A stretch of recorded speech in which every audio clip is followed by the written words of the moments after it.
Daisy. This is a story about Daisy, the diesel rail car. She worked at my station while Thomas was being repaired. She was bossy and thought she always knew best, but she soon learned not to be so bullish. One day, when Thomas was being repaired, the Fat Controller brought Daisy to work at the station. "Look at me," she said to the passengers. "I'm highly sprung and right up to date. After travelling with me, you won't want to ride in Thomas's bumpy carriages again." The passengers climbed aboard and waited for Daisy to set off. Early every morning, milk was collected from the farms and put on a wagon at the station. The wagon was coupled to Thomas's first train of the day, so he could take it to the dairy. That day the milk wagon was waiting for Daisy. "I won't take that," she said in horror. "Nonsense," said her driver. "Come on now, it won't take long." But Daisy refused to move. Daisy lied so she wouldn't have to take the wagon. "My fitter says I'm highly sprung and pulling is bad for my swerves," she said. "I can't understand it," said a workman. "Whatever made the Fat Controller send such a feeble, spluttered Daisy crossly. "Stop arguing," cried the passengers. "We're already late." Nothing Daisy's driver or guard said would change her mind. So workmen moved the milk wagon and Daisy went smugly away. "I made up a clever story," she chuckled to herself.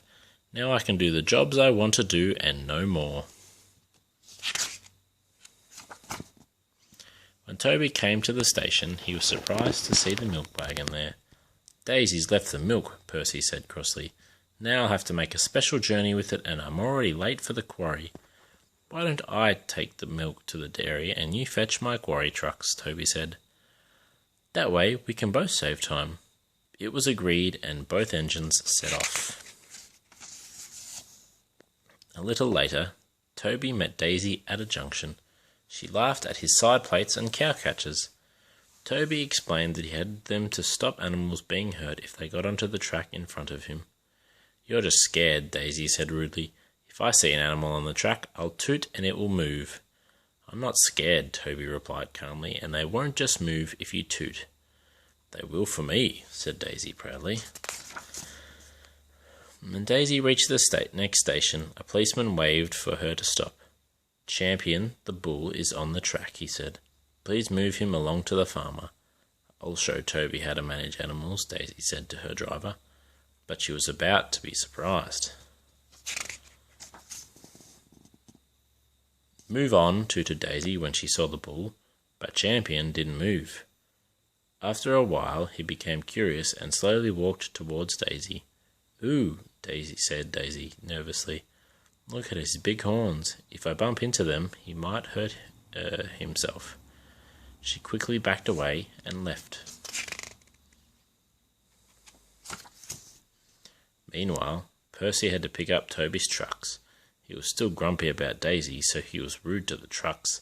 The trucks decided to teach him a lesson. When he pulled them over a big hill, they shoved him forward, sending him racing out of control.